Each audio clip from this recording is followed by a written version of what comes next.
In this video, we're going to practice three derivative rules. The first one, if you have a constant function f of x equals c, then the derivative f prime of x is equal to 0. The second one, if you have the function f of x is equal to a times y of x, where a is some number, then f prime of x is equal to a times y prime of x. And the third is the power rule. If f of x is equal to x to the n, then f prime of x is equal to n times x to the n minus 1. Okay?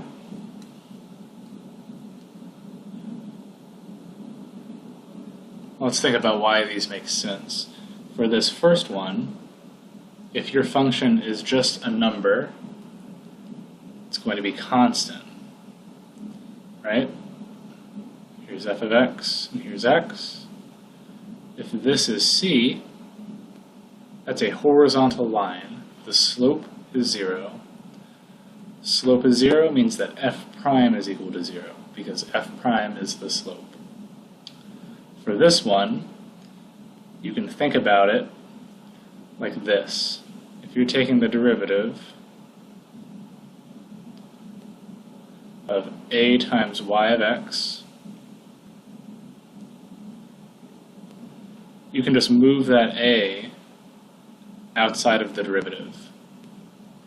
So a times the derivative of y of x. That a just pops out, it doesn't matter. What's this equal to? A times y prime of x. Right? And this one, this is the power rule.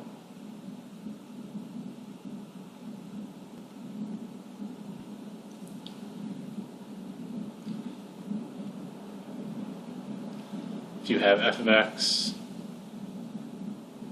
equals x to the n, then you bring down the exponent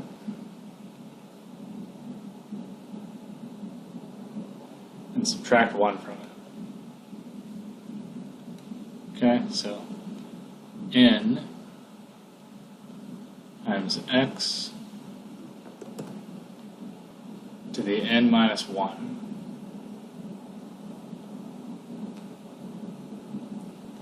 Right? So let's do some practice problems.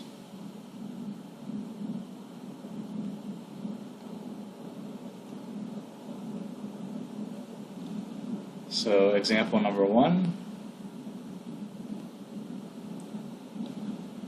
f of x is equal to x squared. What is f prime of x?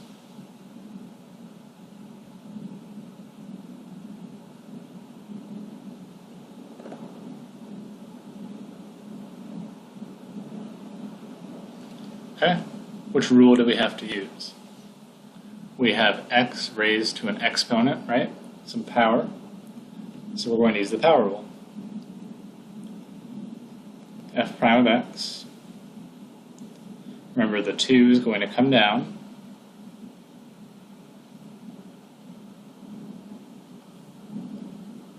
Two. And then we have our x to the 2, and then we subtract 1. Right? What are we left with? We have 2x to the 1, or just 2 times x. So the derivative of x squared is equal to 2x.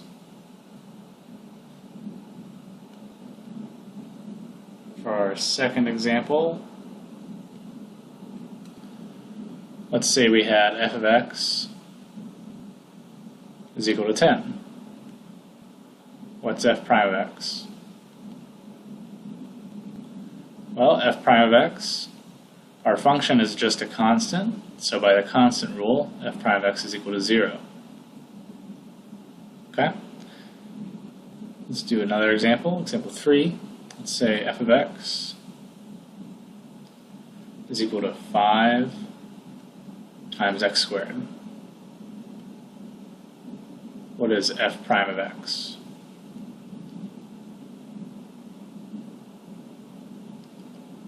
Okay, so that's 5 times x squared. 5 is a constant.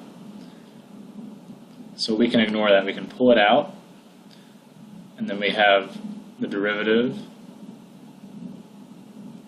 of x squared. So we're using rule 2 here. We pulled out the constant. We pulled out 5. And then we're left with the derivative of x squared. Well, we solved that in example number 1. The derivative of x squared is going to be 2 times x. So this total derivative is 10 times x. Okay? Another example. F of x is equal to x cubed plus x plus 5. What is f prime of x?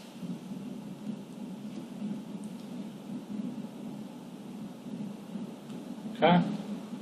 Start off with x cubed. That's x raised to the 3rd power, so we use the power rule. All right, so 3 comes down.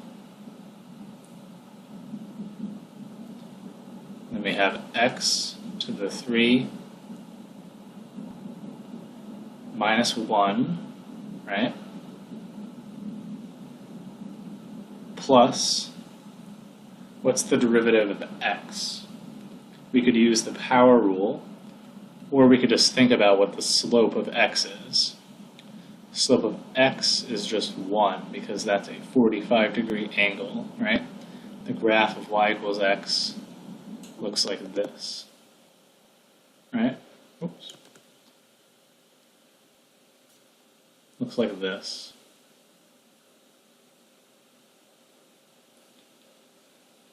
So plus 1. If you wanted to do that with the power rule, then you would think of it like x to the 1. So it becomes 1 x to the 1 minus 1, which is just equal to 1, right? Okay, and then plus the derivative of 5. 5 is a constant, so that is 0. So what is this all equal to? 3x squared plus 1. Okay? And the last example. F of x equals x to the 10th plus 5x cubed plus 1. What is f prime of x? Okay, so f prime of x, let's look at x to the 10th. The 10 comes down. We have x to the 10 minus 1.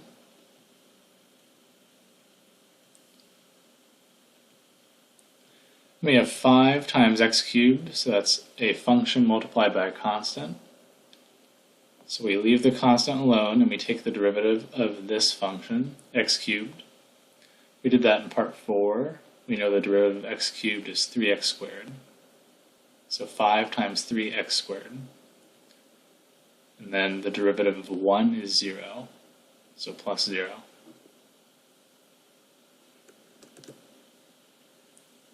Okay, this is all equal to 10 times x to the 9th plus 15 x squared plus 0, right? So that's it. So notice we didn't do any limits here. These would all take a really long time with limits.